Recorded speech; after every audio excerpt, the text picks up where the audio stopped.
Welcome to Inside Personal Growth Podcast.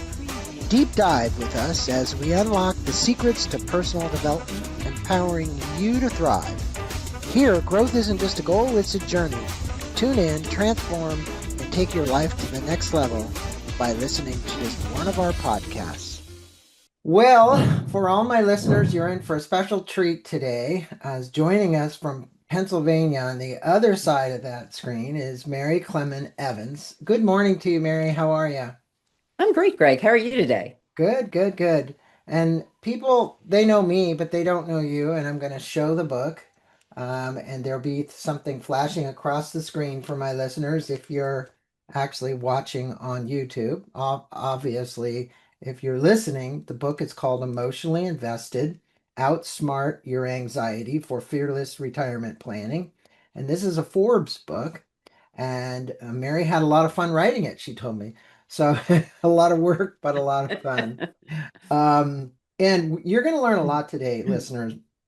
And I think from somebody who's not only a good financial planner, but is good at as a life planner.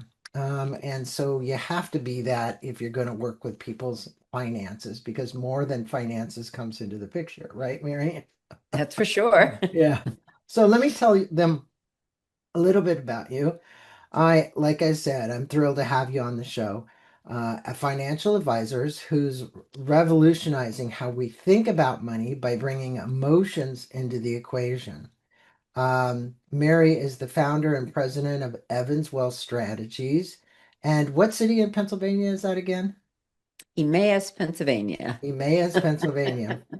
little And town. you can look her up on the web as well. And we'll put a link in these show notes below for everybody that'll go directly to the website. She is a CFP, a CDFA, and an ABFS. And I'm going to let her talk about all those designations because I truly don't know what those last two are. um, but what makes her really, truly unique is her background approach to what she calls financial therapy. She opened her practice in 2008. She began experimenting with a completely different way of interacting with clients. Her intent was to create an environment where people would never feel judged or guilty about their money decisions. And she said, here's a shocker. We're emotional about our money. I don't think the industry likes to admit that money is so very emotional, and it is. She's been featured all over the place. You can look for her out there. But Mary, I'm going to let you tell the rest of the story. And I think that's where listeners like to know because look, you opened this firm in 2008, and while it may seem like whatever, it's not that long ago. So where did you come from? How did you get there? And how did your personal history really play into you being so passionate about this? Well, I think I'm going to answer that in a little bit of reverse order. Okay. People are a little surprised to find out I grew up poor, very poor. As a matter of fact, the house I grew up in had once been a chicken coop, and the seven of us, my dad converted it into a house, and the seven of us lived there. And at one point in my childhood, my parents were great people. They were smart, they were loving, they were hardworking, but some tough circumstances. And we actually ended up on welfare. And Mm, back then there wasn't any food stamps. You got, government food. There is such a thing as government cheese. I remember it yeah. well. Yeah. And I remember when we went on there, and my mom, who was really a strong individual, had tears in her eyes. And I figured it was because of shame and guilt. And she felt bad. And it really had an impact with me. I thought, I never want that to be me. And luckily it wasn't. I've been extremely fortunate in my career. And I went into corporate finance. I worked for Fortune 500 and I did very well. It was all very nice. And then I worked for a company that closed and I was deciding what to do with my life. At that point, my mother had cancer. I was her caretaker, so I Well, you wasn't were going to the live. you were the financial advisor. I'm calling actually the CFO for Road Publishing, right? Yeah, Rodale Publishing. They Rodale. did Yeah. men's health, And you prevention, worked some of there those for titles. years and years and years, right? Yeah, about 10 years. Yeah. Long time. Yeah. It's interesting. We talk to people who've been in impoverished situations who rise up from the ashes like you have. And what's really kind of strange about this is that you started this practice just 2 weeks before Lehman Brothers collapsed in 2008. And you must be thinking to yourself as somebody, wow, my timing couldn't have been any worse. Most people would call this a terrible timing, right? But you turned it Mm. into success. So what does that say about how we should view setbacks in our lives and in particular financial ones? Because look, your parents didn't have a lot of money. You rose up. How many kids were there? 5 kids. Five. Now have they all become super successful? They have. They Yeah. have. Everybody was smart and hardworking. Yeah. Great parents. So it Great. just shows you that where you come from doesn't determine your destiny, right? And here you are in Right. 2008 going, okay, how am I going to get through this? So what would you tell people out there today that are maybe feeling the pressure of this turmoil financial environment that we're in, and they're saying, hey, my 401k is a 201 and a half, right? Well, one of my favorite expressions is it's not what happens to you, it's how you respond to it. Hmm. And one of the things we're doing for our clients, and we've always done, is we know these times are bad. And we certainly know 2 weeks before Lehman Brothers, they were really bad too. And people are frightened. This is not their world. They have a 401k, but they're not working in the finance industry. And it changes all the time. We go through bad times every 4 to 5 years. It happens, we turn around and we keep moving forward. And what people tend to lose perspective of is this. And one thing I tell people all the time, when you're in the stock market, what do you own? You own parts of really good companies. These companies know what they're doing. If you're high quality and well diversified, and no matter what happens, like I worked for Kellogg's, the next morning, the board of directors of Kellogg's is getting up and saying, how do we make more money today? They Hmm. don't care, tariffs or no tariffs, who's in office, what the policies are. They want to make more money. None of them said, let's not frost those flakes because we don't like what's going on. They're like, let's put frosting on them. I bet we'll sell 1 billion of them. And they did. Yeah. So that will happen. But sometimes that takes time. So you have to be patient There and just also hang those in there. same CEOs and board of directors go into times where there's cost cutting. And I Yeah. think, we see that. Look, you were the CFO for a very big publisher, and I'm sure you went times where budgets Oh, were a yeah. really big deal, and living with those budgets, and the toughest thing that most people in your position have in HR is like letting people go, right? It's like, Yeah. okay, we don't need everybody right now. And I think there's as much fear of that today as there is anything because we've seen these massive layoffs and things happening. What is your, I mean, if Mary had a crystal ball, which, we don't all have a crystal ball, but if you were to look forward another 3 or 4 years right now, what would you tell people to make them feel more at ease emotionally about their money and their life? That's a big It question. is a big But I question. do I don't think, expect you to have an answer, but at least you can dance around it. yeah, here we go. Let's do the two-step, Greg. Yeah, yeah. Yeah. I mean, people are definitely worried about getting let go. Let's remember even in 1983, unemployment was almost 11%. And we came very close to that in 2008, 2009, big unemployment numbers. And it could happen again. So prepare for it. Have cash set aside, have your, money airbag, what I call it, ready. But here's something else. Why it is so frightening when you get let go. And I really learned this lesson in 2008. What are you really afraid of? You're afraid of the unknown. And I tell people, what if I told you, okay, you just got let go from your job. 9 months from now, you're going to find another job. It's not going to be for quite as much money as you had been making, but you get the job and it's a decent company. You're working there for maybe 6 months, and here, lo and behold, another position comes open, much more closer to what you were earning before, and you take that job. Could you handle that? And everybody's like, yeah. I said, of course you can, and that's what's going to happen. You just don't know it. We don't know the timing. We don't know what it's going to lay out. But, most people find another job, they figure it out, they change their lifestyle, but try not to let the fear of the unknown overwhelm you. And also don't let it paralyze you. Keep moving forward. Yeah, I have a friend who's a physician who wrote a book about worry, and Mm. he's a great guy. And I was just at his house yesterday in his living room talking with him.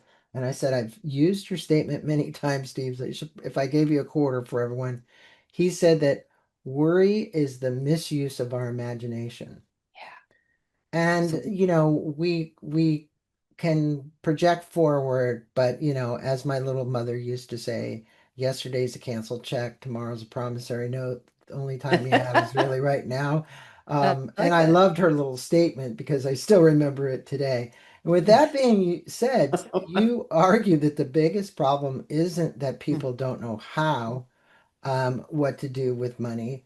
It's that they don't understand why they make the financial decisions. So, can you explain what you mean for someone's money why? Right? It's like, okay, let's just say somebody comes to you and says, hey, Mary, I'm a socially responsible investor, and this is my why. And I am not going to invest in defense, or I'm not investing any of that. Is that the why you're talking about? It's not. Okay. I mean, those are some tools that people use. This is actually based on behavioral finance, and one of those four initials Greg stands for. I'm an accredited behavioral finance professional. So their terms are a little difficult to use. They say that there are two types of people, exponential discounters and hyperbolic discounters.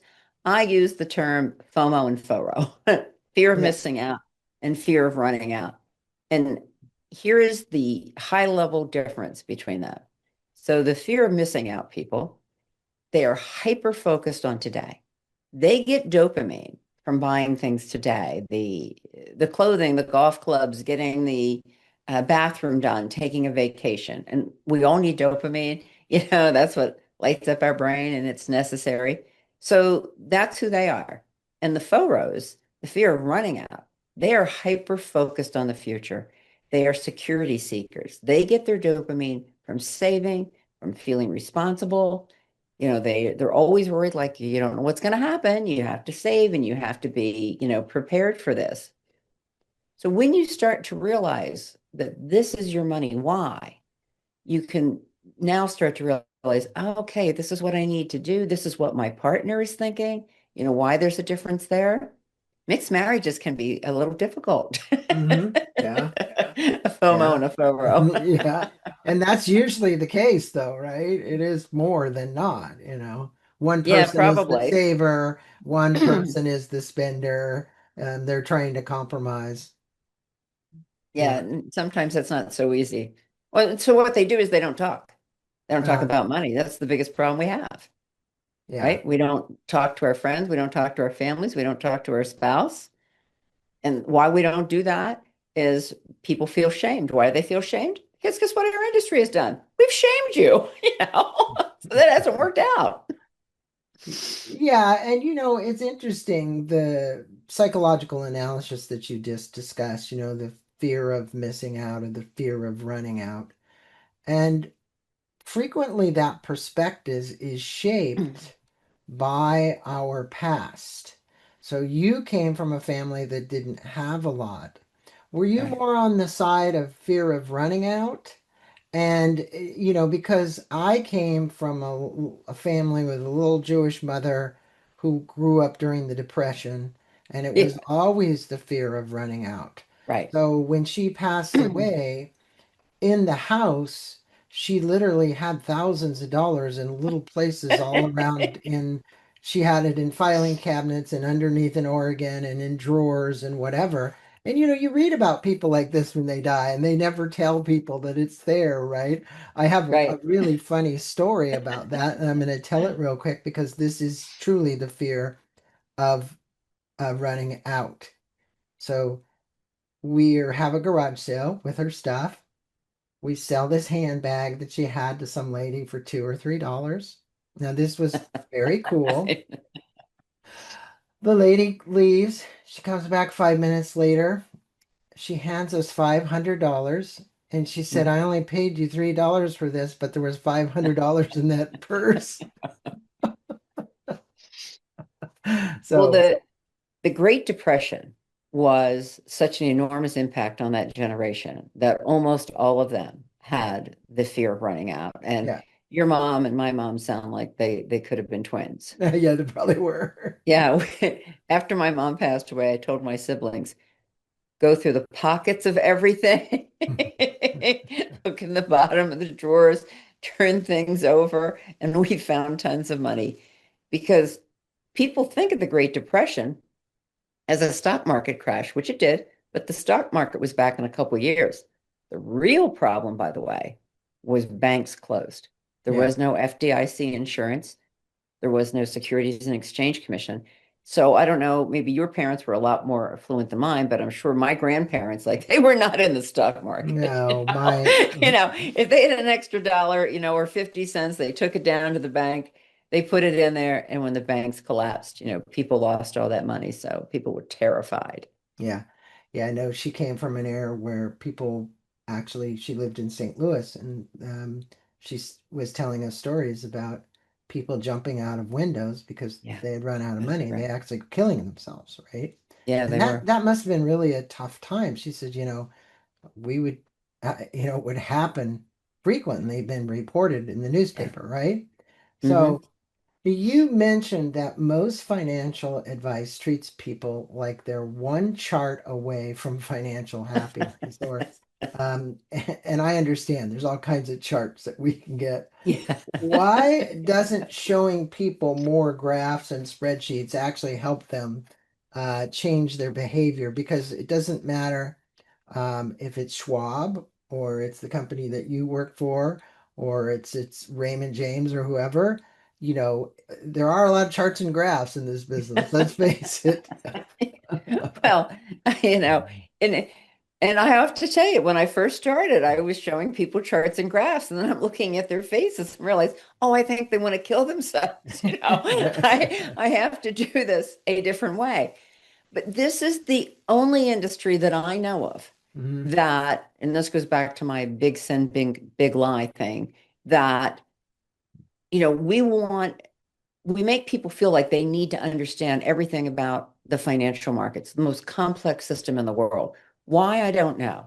My husband gives anesthesia. He never goes into a patient and say, well, what anesthesia do you want? Here's five that I was looking at. Here are all the pluses and minuses of it. What do you think that, anesthesia should I give you? I mean, it's crazy. And we're not, we are emotional creatures. Like, I openly admit I have a brownie problem. So no one needs to show me another chart or graph of how many calories are in brownies or what happens if I eat too many brownies. Like I don't need to know that. The problem is not that I don't have the facts. Like, I know eating brownies every day is not good for you. But when I'm having a bad day, guess what I'm going to do? I'm gonna have a damn brownie. Right. And if somebody yells at me for eating a brownie, guess what I'm going to do? And I know what mine is. Mine is licorice. I'll I'll go go, to oh, Trader Joe's and buy 2 packages of licorice and they're gone in 2 days. is it black licorice? Because that's Yes, it mine. is. Yeah, it is Yes, I black do like black licorice. licorice. Yeah. But if someone yells at me for eating a brownie, I'm just going to go eat another brownie Yeah. because it's my feel good. So when people are not making good financial decisions and then we're yelling at them for not making good financial decisions, they continue to make bad financial decisions. It's crazy. Yeah, and showing them one more charter graph isn't going to make them Yeah. feel any Yeah. better. They Um, know, particularly the shoppers, they know they're not putting enough in their 401k. They know they're probably going to run out of money. They know all that. yeah. Yeah. So what do you do when you find a couple or an individual? And the big thing in the industry is kind of like, well, risk tolerance. Okay. Well, you need to make as much as you can so you could keep up with inflation. And if you're not making, well, but I don't feel comfortable putting money in that XYZ company because there's too much risk.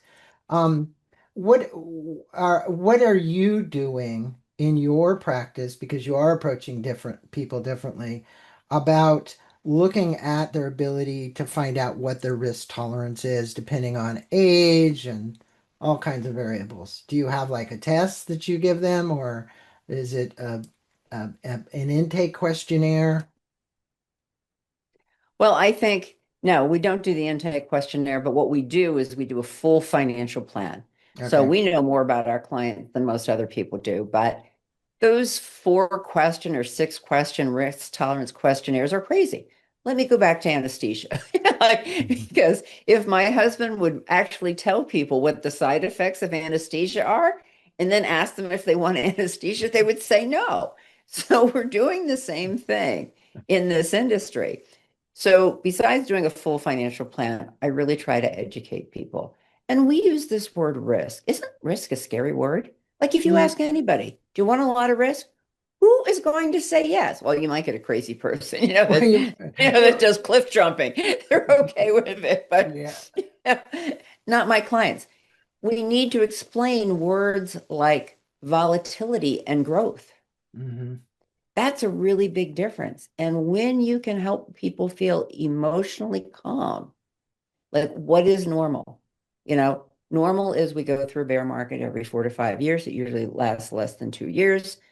I always use humor. I tell people, look, when you're investing in stocks, think of it like my weight. It goes up and down, but the trajectory is always up. You know? And then people laugh, but they remember it. Yeah. And then to make them feel safer, and this is behavioral finance as well, really. We tell people any money that you need within 2 years must be in cash or cash equivalent. So if you're retired in the withdrawal phase and withdrawing $5,000 a month, that's 120,000 every 2 years. If you're Hmm. still working, you may need a emergency fund. You might be planning on having a bathroom done or buying a car. It has to be kept in cash. We look at this from a psychological profile, not just math. So if you put everything in one account and we're in a bear market, you log into your account, you're going to see it. You're going to see that red. You're going to see it's down. We actually break out cash and then for 2 years, and then we have another pretty conservative account for 2 years. The more growth stocks are in their separate account. When they log on, they're going to see accounts that are still up.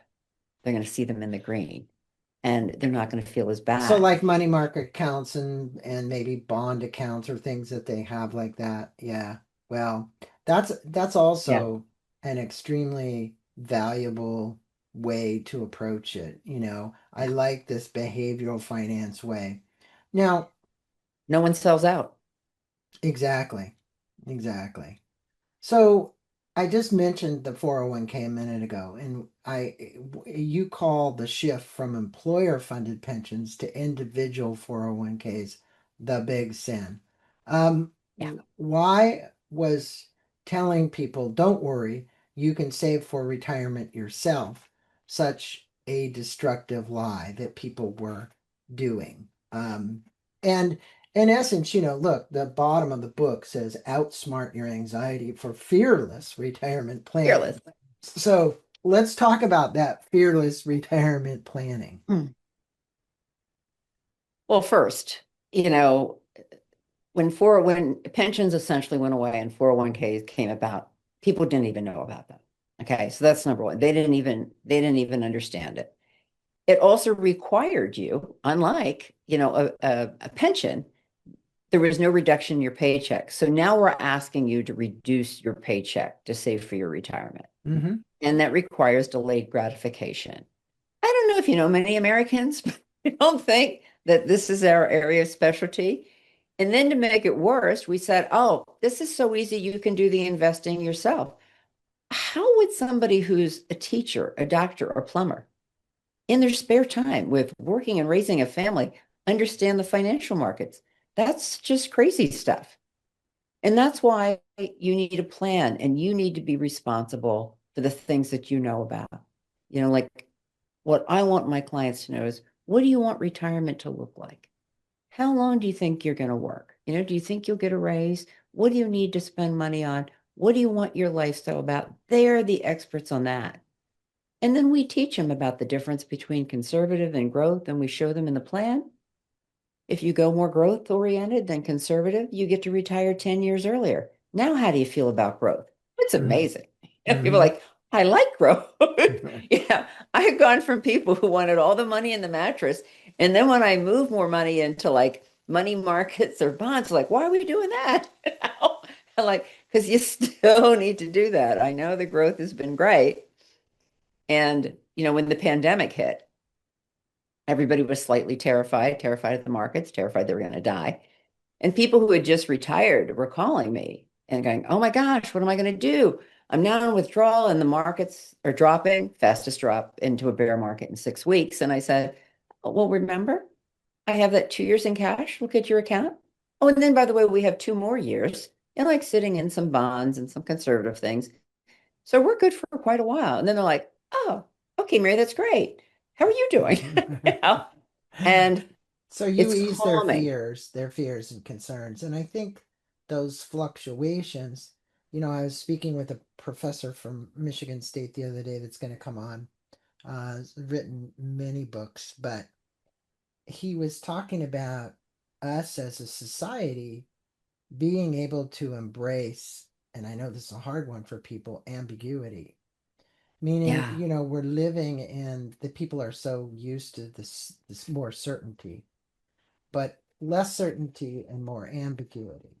And he's saying it has to become kind of a way of life, right? It's got to become a way of like who we are because we are not used to that.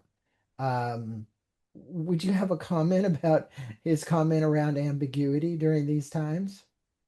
Or until I mean, it seems like there's such a shakeup going on that so many things are going to get reinvented.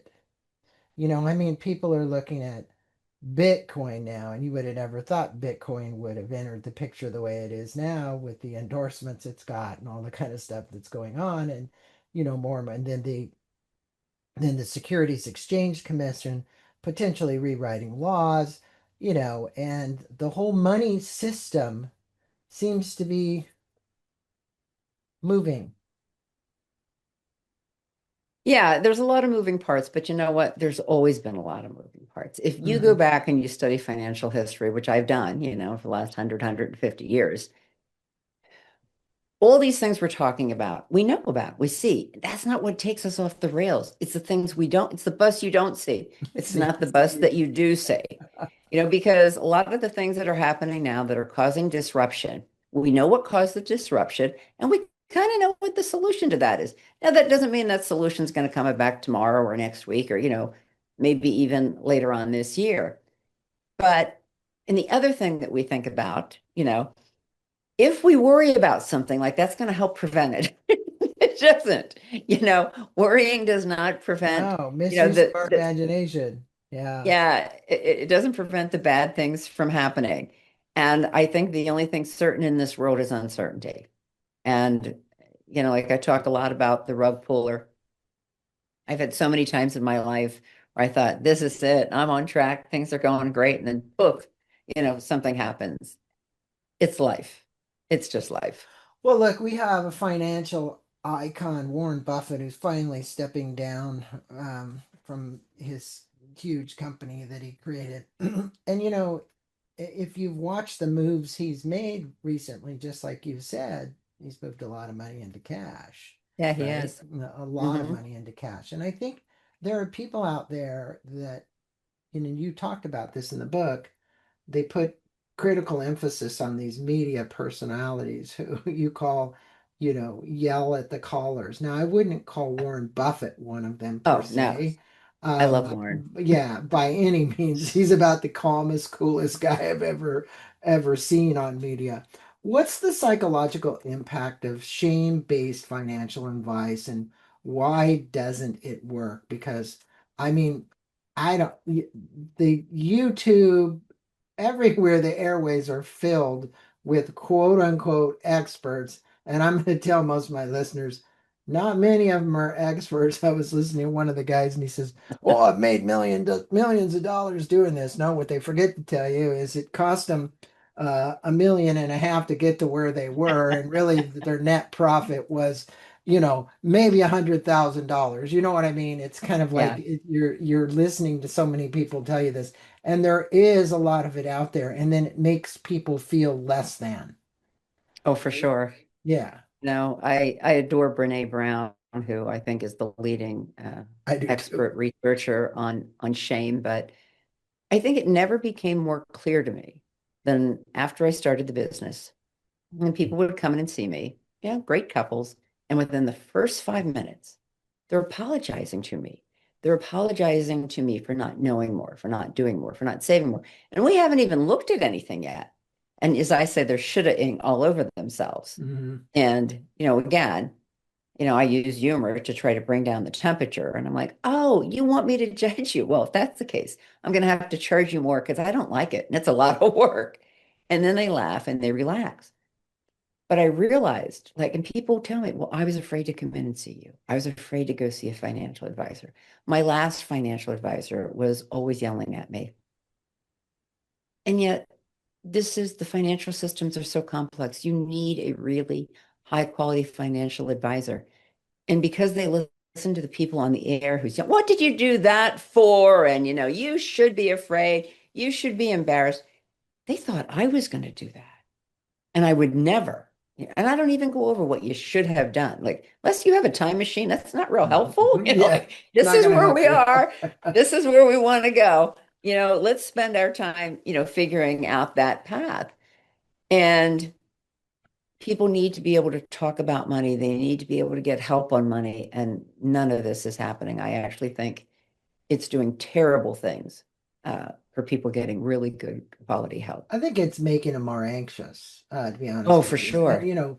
I'm not gonna. I think our social media craze, there's got its goods and its bads, right? And it certainly has done a lot to propel society forward.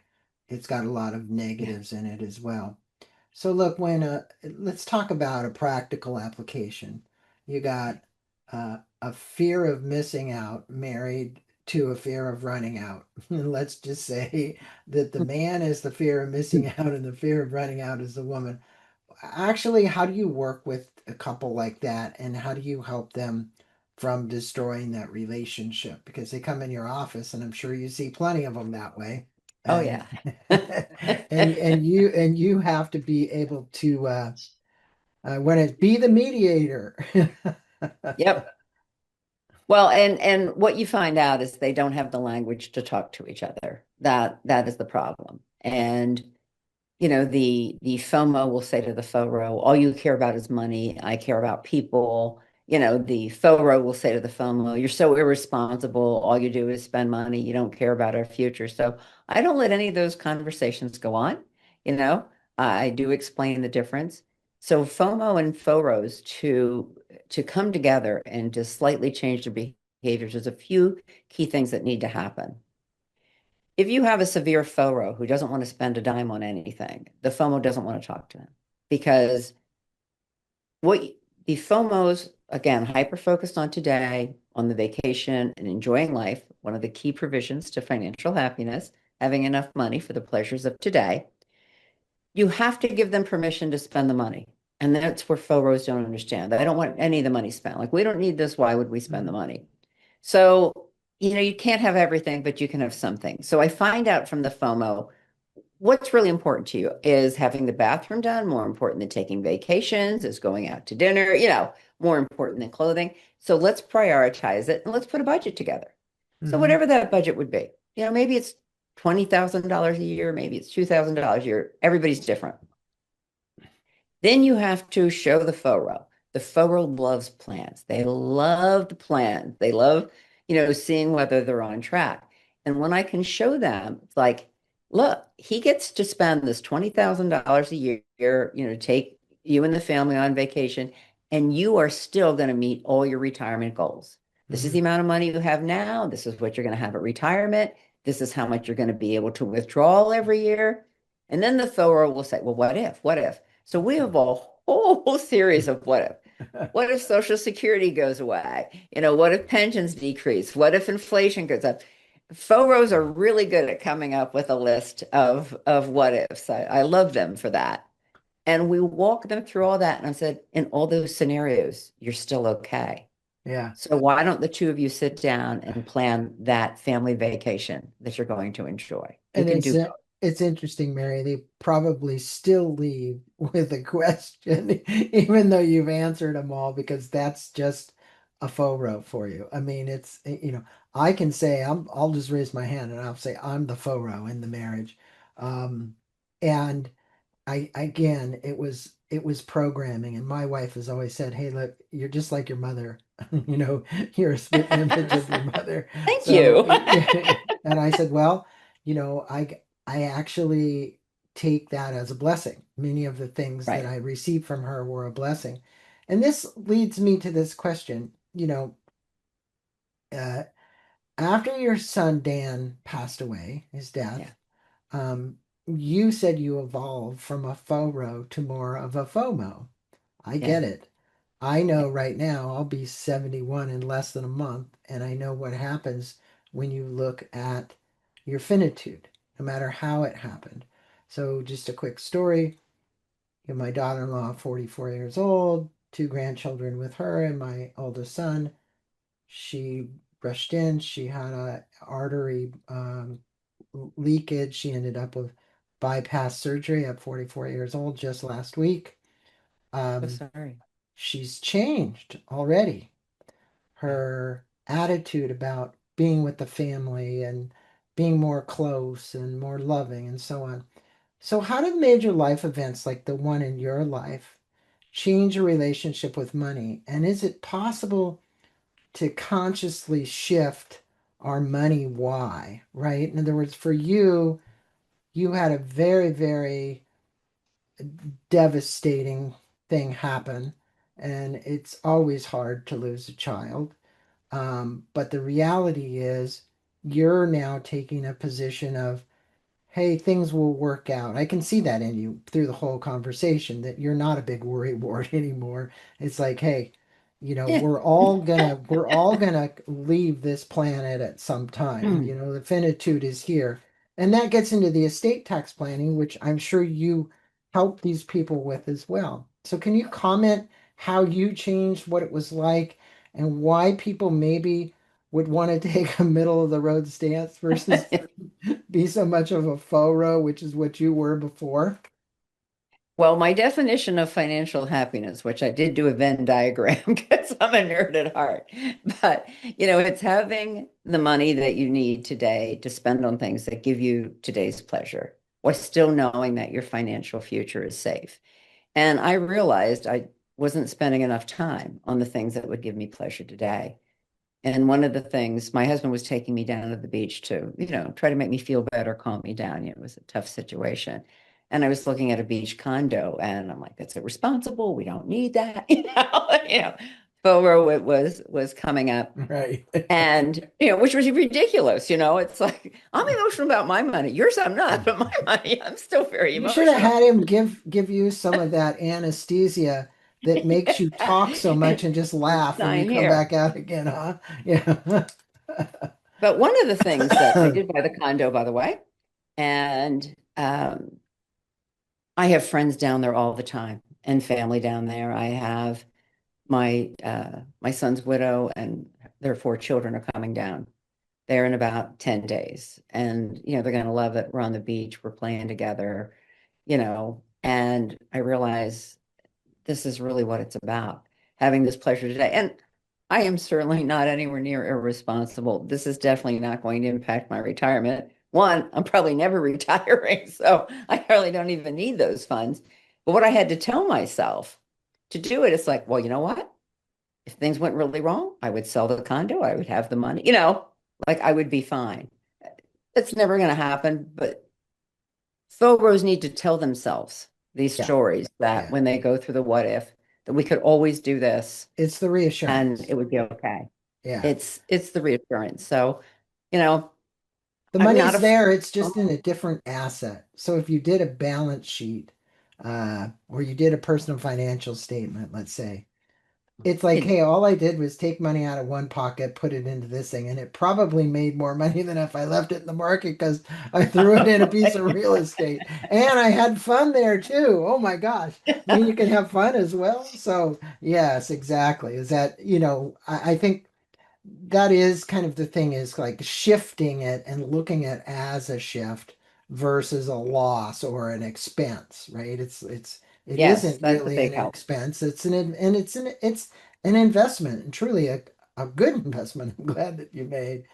But you Um, still have to spend money to go out to dinner and stay in nicer, hotels. And I, one of my husband is better at like booking a nice hotel than I am. And so I let him do it. It's like, don't ask me. I don't want to see it. right, Um, I'll enjoy it when I'm there. right. Don't Yeah. don't tell me what it costs per night, versus the no-tell motel that I might have picked out. Yeah, you're like me. Oh my God, we're peas in a pod because that would have been me. How do I Just find depression that era parents. Airbnb? Oh my God, that thing where it was off the beaten path, 10,000 miles, and they had dogs barking and yeah, I get you. Um, so look, you call for major changes in the financial services industry, from standardizing titles to requiring fiduciary duty. If you could wave a magic wand and kind of fix three things tomorrow, what would they be? What would you want to have happen? The number one thing I want to see changed is that FINRA, the regulatory arm, has 253 financial designations on there. Two of them that are not there are financial advisor and financial planner. So anybody can call themselves a financial advisor and financial planner, the two most searched for terms. You know the training a doctor has, you know the training a plumber has, you do not know the training a financial advisor has. Mm, That is a big problem. And they do all these different rules out there and thousands of pages of legislation, but they haven't standardized this yet, and they need to, because people, like I tell people, don't learn about stocks, learn how to research who you're talking to. What are their qualifications? What do they know? I mean, that's even more important. And the yeah. fiduciary rule is that, you have to put your client's interest ahead of yours. I like, duh, but nonetheless, And and every financial advisor and financial planner standardize the titles. They should all be subject to fiduciary. I mean, that's just a no-brainer. And that's, to me, those are the two biggest. But what is slowly happening, the CFP, the Certified Financial Planning Board, has now included behavioral finance into their training. So hmm now you have to take like a master's level course on that, which I think is a great start. it But we is. need to do more of it. We need to recognize it. Financial advisors just want to prove to you how smart they are. Let me show you this, fancy charter graph. Let me explain alpha, beta, standard deviation, all the things that you would rather shoot yourself than learn about. I actually think that, one of the best things that I did, and I did it later in life, but I had actually gotten out of the financial services business. As you know, I did the same thing you did pretty much.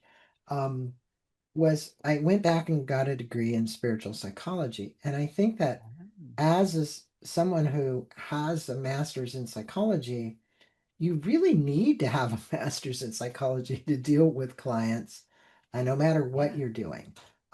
Now, what I do is when I'm not doing this podcast show, I'm working with families with family succession planning. And so the reality is that you really use more psychology than you do finance when it comes to that. The math is easy. Yeah, the math becomes pretty easy, is right, because it is what it is.